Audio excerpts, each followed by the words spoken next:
Boa noite a todos, bem-vindos ao Encontro com o Evangelho, esse momento que é também uma assistência espiritual do Centro Espírita União e Fraternidade, porque nós estamos aqui reunidos em nome de Jesus, relembrando os ensinamentos de Jesus, os ensinamentos do seu Evangelho, e com toda certeza nesse momento que nós estamos aqui unidos em nome do Mestre, nós nos ligamos a toda a espiritualidade amiga que está presente nessa noite, chegando aos nossos lares, ao local onde nós estivermos, levando para cada um de nós essa vibração de fortalecimento, de equilíbrio, de paz, de força, que nós tanto precisamos. Então vamos assim, nos recolhendo intimamente, e entrarmos em sintonia com toda essa espiritualidade amiga, que em nome de Jesus está aqui, envolvendo a cada um de nós nessas vibrações amorosas. Vamos abrindo nosso coração para Jesus, buscando a presença amiga do nosso Mestre. Oh Jesus, nós estamos aqui reunidos em seu nome. Fortaleça a nossa mente, Mestre querido, que nós possamos aprender a ter discernimento, a conseguir enxergar o caminho a seguir, a ter força para seguir esse caminho, a realmente perceber se nós estamos coerentes as nossas atitudes com aquilo que nós estamos aprendendo dos seus ensinamentos, Jesus. Que nessa noite a nossa mente possa ser aclarada, para que tenhamos condições de refletirmos nesta mensagem e sairmos assim com os nossos corações abastecidos de força para superarmos os desafios que a vida nos oferece como oportunidade de crescimento. E que possamos, assim, juntos de Jesus, chegarmos a Deus, o nosso Pai, e através da prece que Jesus nos ensinou, nós vamos glorificando a Deus, sendo gratos pela vida e por estarmos aqui hoje. Pai nosso, que estás no céu, santificado seja o vosso nome, venha a nós o vosso reino, seja feita a vossa vontade, assim na terra como no céu. O pão nosso de cada dia nos dai hoje. Perdoai as nossas dívidas, assim como perdoamos os nossos devedores. E não nos deixeis cair em tentação, mas livrai-nos de todo o mal, que assim seja. Graças a Deus.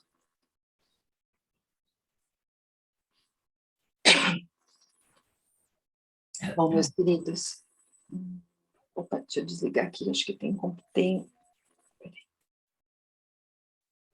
um microfone aberto, peraí. Deixa eu botar aqui.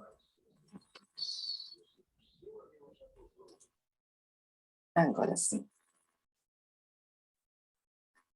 Bom, então bem-vindo a todos, né? Hoje, dia 4 de outubro, é dia de São Francisco de Assis, né? O santo protetor dos animais e da ecologia. Então, além de Jesus, de Maria de Nazaré, acho que o Francisco de Assis deve ser uma das personalidades mais comemoradas no mundo cristão. E bem, acho que todos, né? Mas por essa questão dos animais. Mas, na verdade, né, a importância de São Francisco não está no amor aos animais, no respeito à natureza, mas em tudo que ele representa, que é o resgate dos ensinamentos de Jesus. A simplicidade de Francisco, o amor com que ele teve para toda a humanidade, né? E também Francisco teve uma importância muito grande no espiritismo. Alguns não devem saber, mas ele, né, faz parte daquele grupo de espíritos superiores que ajudaram na codificação espírita. Codificação essa, né, feita por Kardec, cujo dia também foi comemorado ontem, né, dia 3 de outubro. Então, ontem, hoje, é dia de festa. Só que essa comunicação, né, que temos ali no Livro dos Espíritos não está assinada por Francisco, mas sim por João Evangelista, que foi uma de sua reencarnação. Então, João Evangelista, ele assina ali logo a abertura do Livro dos Espíritos, os prolegômenos, que é a introdução, a abertura, né? E também nós encontramos na Revista Espírita, em alguns números da Revista Espírita, mensagens, né, psicografadas, dadas por João Evangelista. E o Chico, em 51, ele também recebeu uma comunicação muito grande, já assinada por Francisco de Assis. Então, todos os espíritos de luz, os espíritos que trabalharam com Jesus, na codificação, são figuras muito importantes para a humanidade. A vida de Francisco de Assis nós podemos encontrar em vários lugares, mas existe um livro que, graças, não é, à doutrina espírita, é um livro psicografado, chamado Francisco de Assis, que foi ditado pelo espírito Miramês, que é um livro que nos traz detalhes da vida de Francisco de Assis e também resgata o finalzinho, os últimos anos ali de Francisco como João Evangelista. Então, vale muito a pena ler, reler, traz ensinamentos valiosíssimos para todos nós. Bem, na nossa história, na trajetória, nós passamos por momentos mais tranquilos, momentos mais conturbados e momentos muito tenebrosos. A Idade Média foi um período da nossa história muito tenebroso para a humanidade. Na Idade Média, nós tivemos as cruzadas, a Inquisição, e o planeta se transformou num palco de ódio, de violência, de vingança, de morte, o materialismo imperando, guerras, não é, em nome de Jesus. Então, veja a situação tão triste da humanidade. Deus, Jesus, não ficam à parte. Pela misericórdia divina, então, era preciso fazer algo por essa humanidade, por todos nós. Então, foi determinado que João Evangelista voltaria aqui para a Terra com uma missão sagrada de aliviar o fardo de toda aquela humanidade que estava sofrendo a influência daqueles homens, né, que estavam sendo manipulados por essas energias, por esses espíritos ainda tão vinculados ao mal.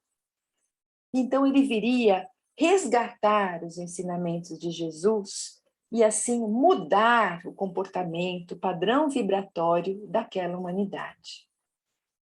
Então, foi assim que na cidade de Assis, na Itália, no dia 26 de setembro de 1181, renascia João Evangelista. E o nome que ele recebeu da sua mãe foi Giovanni di Pietro Bernardoni.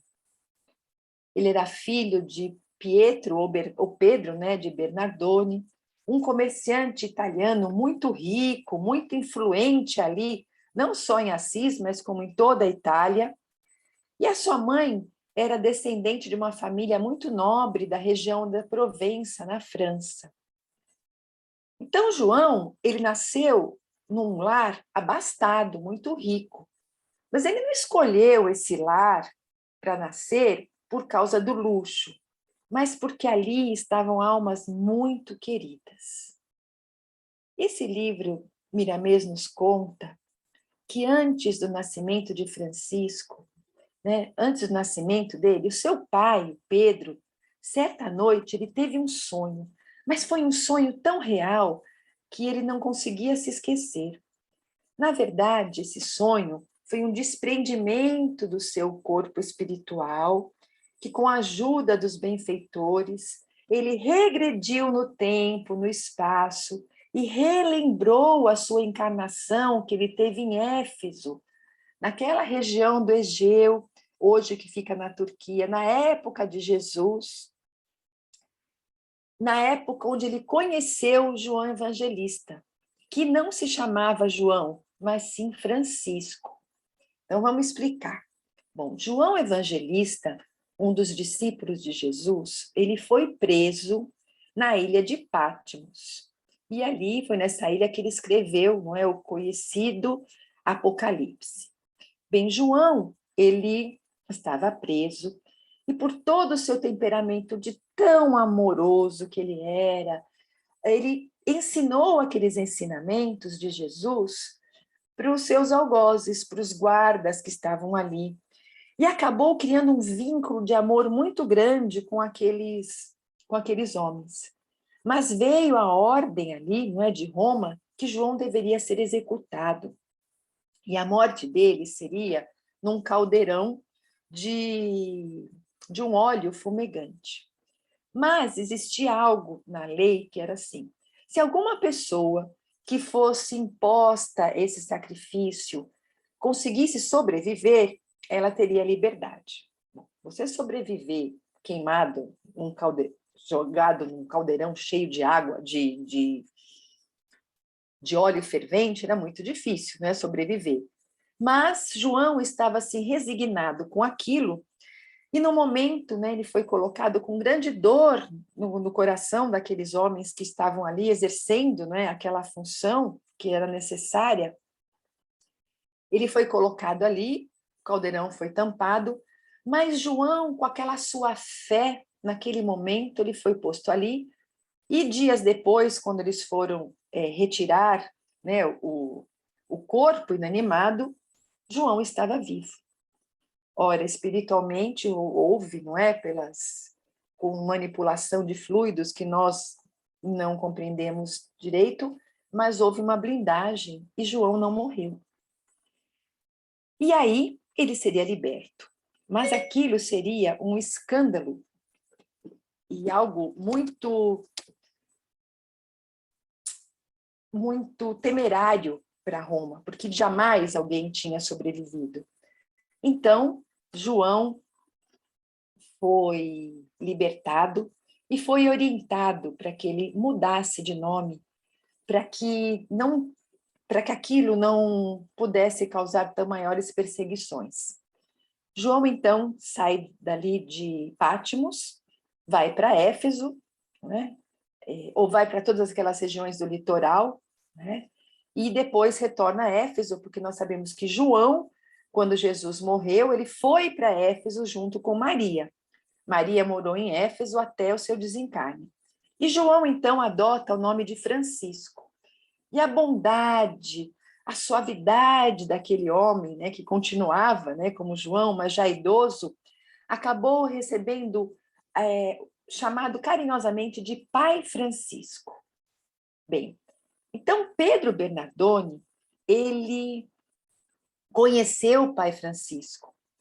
Ele era um leproso e foi curado por Pai Francisco. E por isso ele ficou eternamente agradecido àquele homem que ele considerava um Deus na terra. O respeito que ele tinha por aquele homem era muito grande. E quando ele acordou, era um impacto tão grande daquele sonho que ele se propôs que se um dia ele pudesse ser pai, o seu filho se chamaria Francisco, em homenagem àquilo que ecoava no seu inconsciente. Ele acabou, então, tendo, não é, essa graça, sua esposa ficou grávida, mas quando seu filho nasceu, ele estava viajando, e quando a mulher chegou, ela toda feliz contou para ele que ela tinha escolhido o nome do filho, e que ela tinha dado o nome de Giovanni, que é João, não é? Por quê? porque ela sonhou com aquele menino antes de nascer. E naquele sonho, ele dizia para ela que o nome dele era João. Gente, o Pedro ficou muito bravo, muito nervoso. Ele que tinha o direito de dar o nome para o filho. E o filho se chamaria Francisco, que era uma promessa que ele tinha feito por ele mesmo. E aí, então, aquilo ficou imposto. Mas a mãe já tinha registrado o filho, não é? Então, a mãe sempre carinhosamente chamava o filho de Francesco e o pai de João, queria chamar o filho de João, mas não deixava. Então, chamava de Francisco, de Francesco, que Francesco também significava, em francês, assim, pequeno francês, o francesinho. Como ela era de origem francesa, então, alguns dizem que também era por isso. Mas, na verdade, era pela homenagem, né, de Francisco. Então, o registro ficou como Giovanni, mas ele era chamado de Francisco. Bem, a mãe dele exerceu grande influência nos primeiros anos de vida. Então, até os 7 anos, a mãe envolvia com todo aquele carinho, com todas as suas qualidades morais.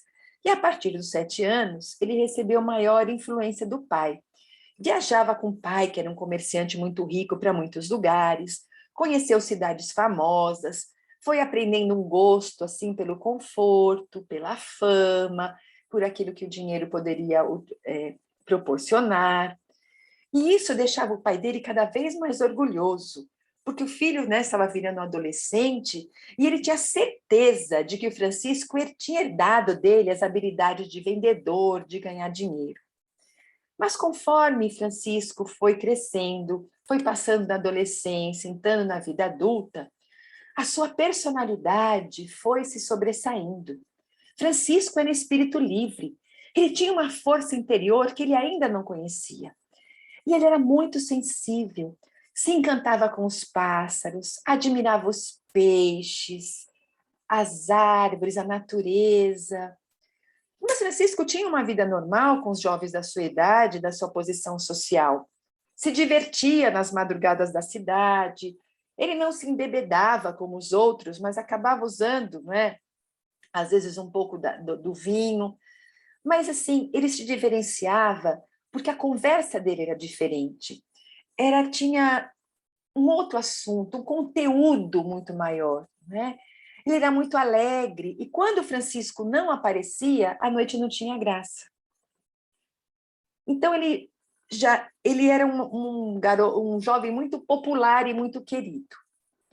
Bom, Francisco, né, adorava o campo, ele saía para meditar, o ideal dele era ser livre de coração.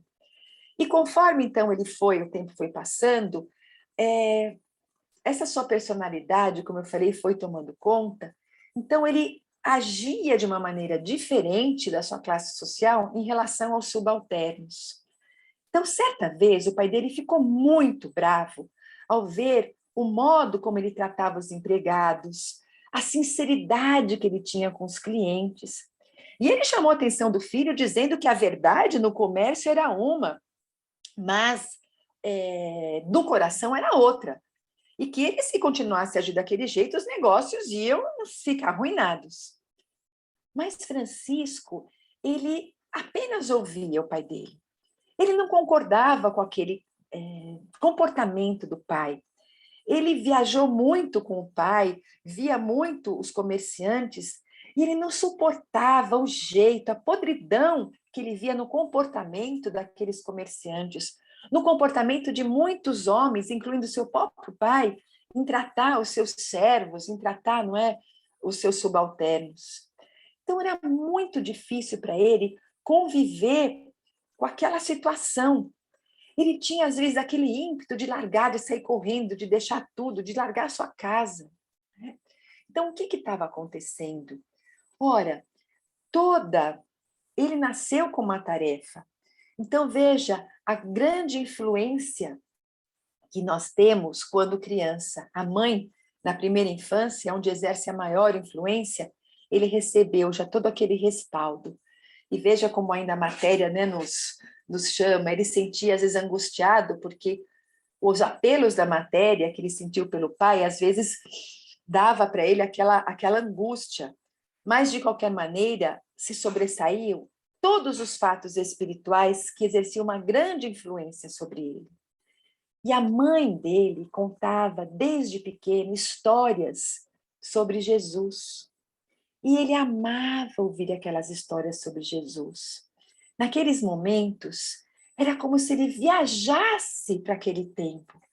E ele sentia uma saudade, como se ele tivesse participado daquela história. Em seu coração, ele sentia que ele tinha nascido com algum objetivo, para alguma coisa. Ele nasceu para levar algo em benefício daqueles que ainda eram surdos e cegos e andavam com ele. Mas não surdos e cegos fisiologicamente, mas aqueles que não viam e não queriam ouvir a mensagem do Cristo. O Francisco, ele ganhou um evangelho, né, um Novo Testamento, e ele guardava aquilo com muito carinho, ele se afeiçoou e não se separava nele nem para dormir. E em suas orações, ele quando lia o evangelho, ele perguntava, né, a Deus assim, o que eu tenho que fazer, né? Ele se entregava com tanto amor, com tanta de alma mesmo a sua oração, que ele era envolto pelo próprio Jesus e ele ouvia a mensagem do plano maior em seu coração, dizendo para ele que ele fosse dócil, que ele fosse paciente, que ele compreendesse o pai dele, não é? E que Jesus precisava do trabalho dele, que a igreja precisava do trabalho, da vivência dele e do sacrifício. E aquelas palavras ficavam no seu íntimo, e conforme o tempo passava, Francisco mudava o seu comportamento. Toda a responsabilidade dele, a personalidade, a consciência do que ele tinha que fazer, aflorava naquele coração. E o pai dele não entendia a mudança daquele comportamento. O filho já não estava mais se interessando pelos negócios, vivia conversando com os servos, com os capatazes, com as pessoas do povo, e assim era com alegria, com bondade. E o pai lembrava a ele que ele era um nobre, que ele tinha que se afastar daqueles tipinhos, daqueles imundos. Dizia que os servos vieram ao mundo para servir, por isso que eram servos, igual a boi, cavalo, cão, não tinha diferença. E que se ele assim se compadecesse daquele jeito com o sofrimento dos homens, ele ia se nivelar iguais a ele, né? E ia acabar sendo um deles, e aquilo era uma desonra. E Francisco queria que o pai tratasse os servos com respeito, com dignidade. E por isso as desavenças entre eles foi crescendo. A tal ponto que certa vez, conversando, o pai já começou a gritar, não aceitando aquele comportamento do filho, porque se sentia desrespeitado, desobedecido, e o levou a dar umas bofetadas no filho. E foi uma agressão muito grande. Então, depois disso, Francesco falou, o que eu estou fazendo aqui?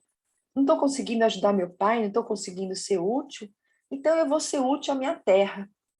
Naquela época, ele já estava com 21 anos, a Assis estava em guerra com a região vizinha e com a cidade de Perúdia.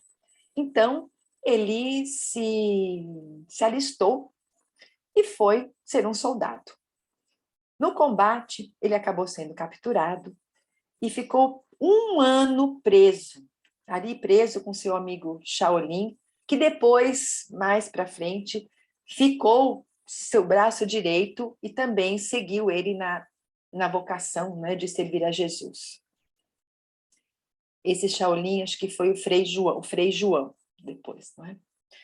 Bem, ele voltou depois de 1 ano para casa muito doente, quase morreu. A mãe ficou muito feliz de encontrar o filho, mas o pai, desgostoso, porque ele não esperava que o filho voltasse derrotado, como um nada. voltou ali como um soldadinho que foi preso na primeira batalha.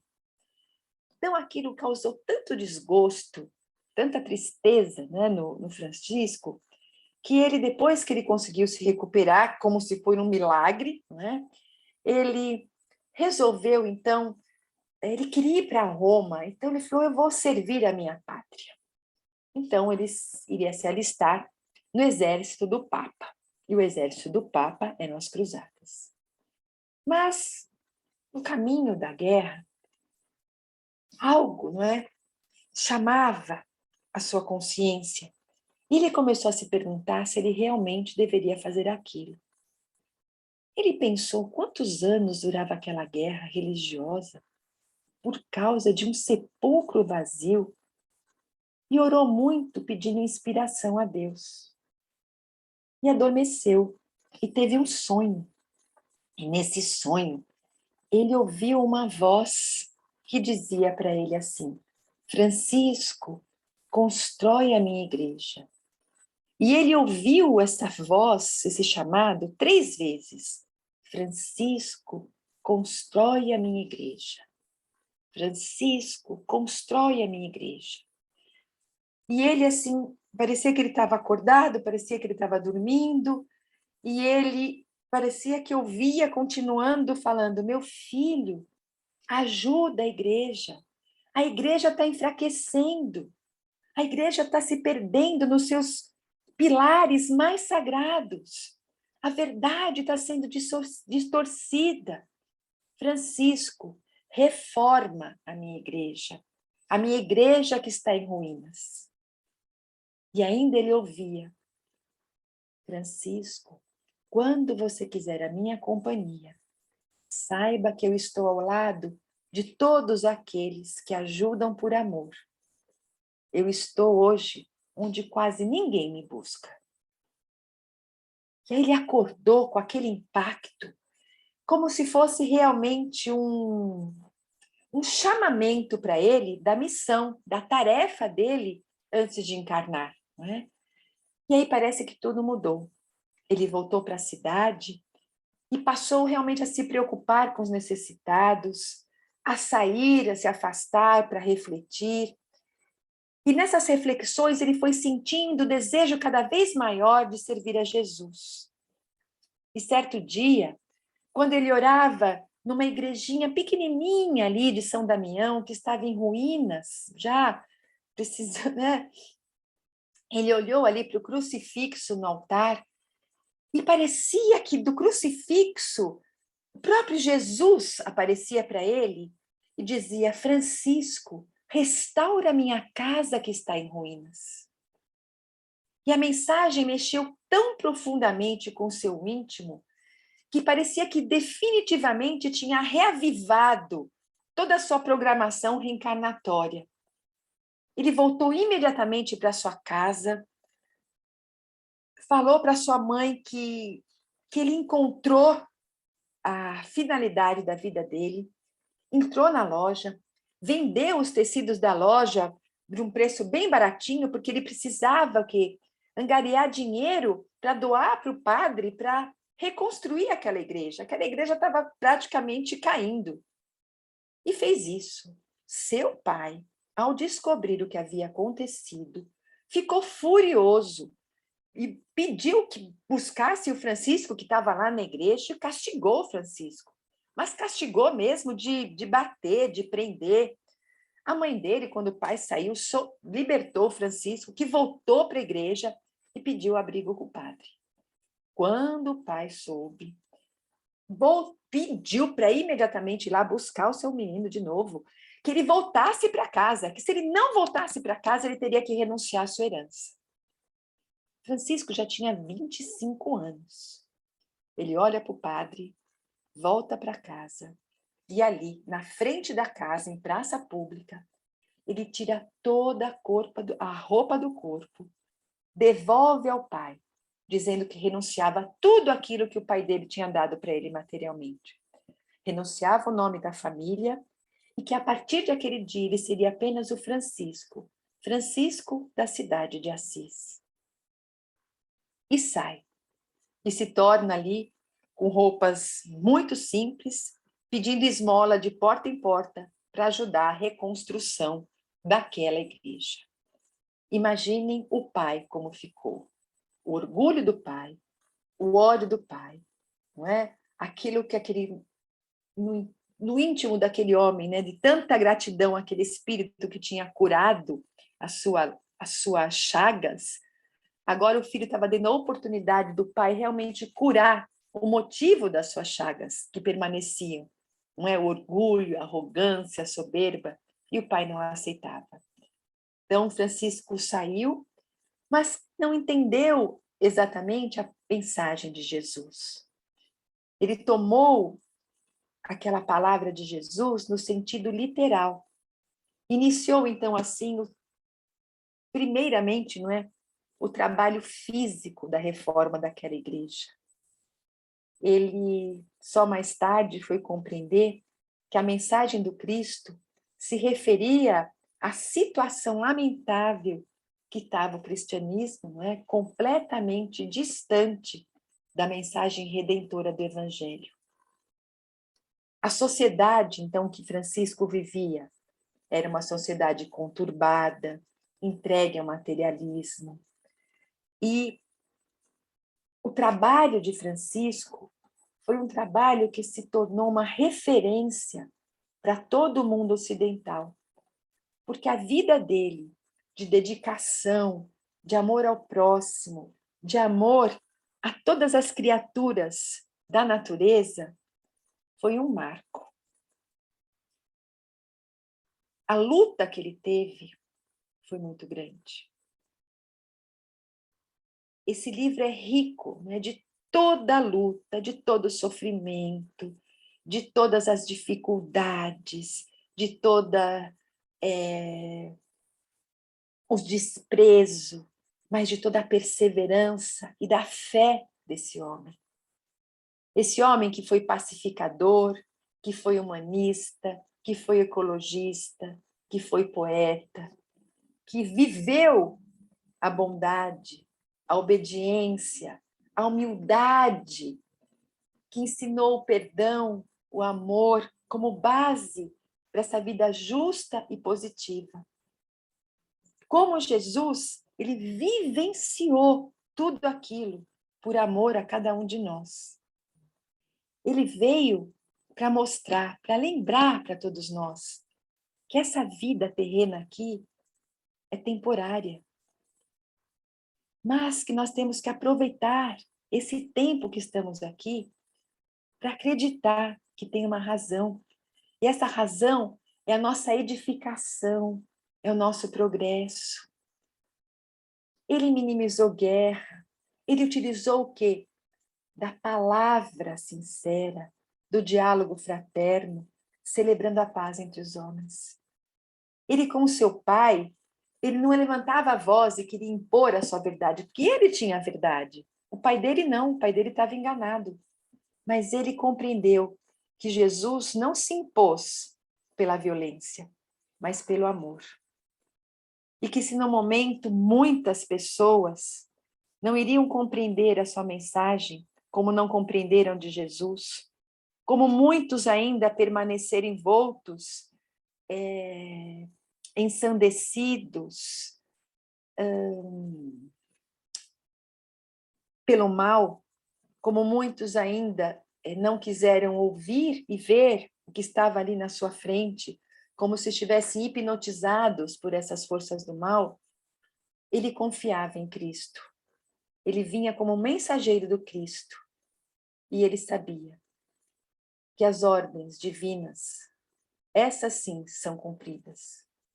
Mesmo que as situações sejam desfavoráveis, mesmo que momentaneamente as pessoas não queiram ouvir, a verdade divina acontecerá. Mas haverá o choro e o ranger dos dentes. E Francisco foi isso. Recebeu o apelido de Il Poverello, que em italiano, né, significa o pobrezinho. E ele foi esse verdadeiro cristão que se preocupou com seu semelhante, totalmente alheio ao poder, à vaidade, ao orgulho, essas chagas da humanidade. Ele criou, né, uma ordem dos franciscanos, aprovada depois de muita perseverança por Inocêncio III. E nessa ordem, o que ele fez? Ele não seguiu nada das outras ordens católicas. Não tinha promoções sacras, não tinham sacerdotes, mas existiam irmãos, trabalhadores em Cristo. Então, Francisco, ele trouxe ao mundo a mensagem de amor na sua extensão mais pura. Ou seja, servir cada vez mais, amar, como disse Jesus. Ele abraçou todos os excluídos que estavam abandonados e esquecidos. Ele foi ao encontro dos desvalidos, dos doentes, dos entregues à dor, à morte prematura. Ele fez o que Jesus falou, não é? Recomendou dar de comer aos famintos, saciar a sede, hospedar aqueles que não têm lugar, vestir os nus, os doentes, os presos. E assim como quando foi João, ele curou os leprosos, dessa vez ele também foi ao encontro aos leprosos. Então, narra esse livro que certa vez Francisco, quando chega e vê um grupo de leprosos, ele se toma de amor por um deles e foi a seu encontro. E beijou o seu rosto como se fosse aquela criatura, sua própria mãe. Retirou a roupa daquele doente, deixou aquele doente nu e beijou as chagas pustulentas daquele homem. O doente, naquele clima de amor, de fraternidade, de doação, começou a chorar. E Francisco também. E Francisco, quando fazia isso, ele ouvia no seu íntimo uma voz que dizia: Francisco, cuida destas minhas ovelhas. E mentalmente, Francisco respondeu: sim, Senhor, eu cuidarei. Francisco, então, no impulso, foi passando as mãos no corpo do leproso e, como que por encanto, todas as feridas foram se fechando. Aqueles que seguiam Francisco, que já era uma comunidade grande, quando viram aquele fenômeno, se ajoelharam, né, e cantaram um hino de louvor a Deus pela presença do Cristo naquela comunidade. Então, a presença de Jesus e dos amigos espirituais era constante entre aquele grupo que se amava, problemas muitos, mas Francisco sempre buscando a solução. Francisco vivenciou o amor em plenitude, obedeceu ao maior mandamento, amar a Deus sobre todas as coisas e ao próximo como a si mesmo. Francisco, ele foi canonizado pelo tudo que ele fez, pelo que ele representou. Ele que desencarnou em 1226, com 45 anos, né, jovem, cego, nossa, todo doente. Ele, 2 anos depois apenas, ele foi canonizado pela igreja. E agora, né, no século XX, em 1979, ele foi proclamado santo patrono dos ecologistas por conta do amor dele, né, pela natureza e pelos animais. Então, a recordação de Francisco, a nossa gratidão a ele nessa noite, é que nós possamos mesmo refletir né, no nosso comportamento, nós estamos vivenciando o que nós acreditamos, aquilo que Jesus pregou, que nós abraçamos, nós estamos realmente vivenciando ou está da boca para fora? As nossas atitudes estão condizentes àquilo que Jesus ensinou? Então, que nós sejamos mansos, que sejamos amorosos, respeitosos, mas também fortes e corajosos. E deixar o Evangelho sempre ser o nosso lema. Como Francisco fez, quando ele, num ímpeto, quis ir participar das cruzadas, ele começou a refletir. Se ele amava tanto Jesus, se ele lia tanto o Evangelho, aquela mensagem de Jesus não combinava com aquilo que a igreja estava dizendo. Seguir Jesus, matar em nome de Jesus? Não. E aí ele abriu o coração e recebeu a orientação do alto. Que a nossa vida seja pautada nos ensinamentos de Jesus. É essa a proposta que nós fizemos antes de reencarnar. Não temos missões como João, mas as nossas missões são pequenininhas, de sermos pessoas de bem. De sermos, somos os Pedros Bernardones, não é? Que carregamos as nossas chagas e temos que estar com olhos abertos para não deixar passar a oportunidade desse ensinamento tão maravilhoso, dessa doutrina que nós temos, que veio também, assim como Francisco veio resgatar os ensinamentos de Jesus, a doutrina espírita veio trazer de volta para nós aquilo que Jesus nos trouxe há 2000 anos atrás. Muita paz, muita luz em nossos corações e que permanecemos firmes nesse propósito de aprender e vivenciar os ensinamentos de Jesus. E assim, com grande alegria em nosso coração, nós oferecemos a Jesus o nosso amor, as nossas vibrações de fortalecimento, de equilíbrio e de paz a todo o nosso planeta, para que haja entendimento, para que haja respeito, para que haja fraternidade, solidariedade, para que as forças do bem possam chegar em todos os corações, que a caridade, essa sublime virtude pregada por Jesus e vivenciada por Francisco de Assis, possa ser o nosso lema de vida. A caridade moral e a caridade espiritual. Que Jesus esteja em nossos corações, em nossos lares, em todo leito de dor, em todo coração visitado pela dor, pelo sofrimento, pela angústia. Que esses ensinamentos de Jesus possam nos libertar da maldade e do engano. Que assim seja. Graças a Deus.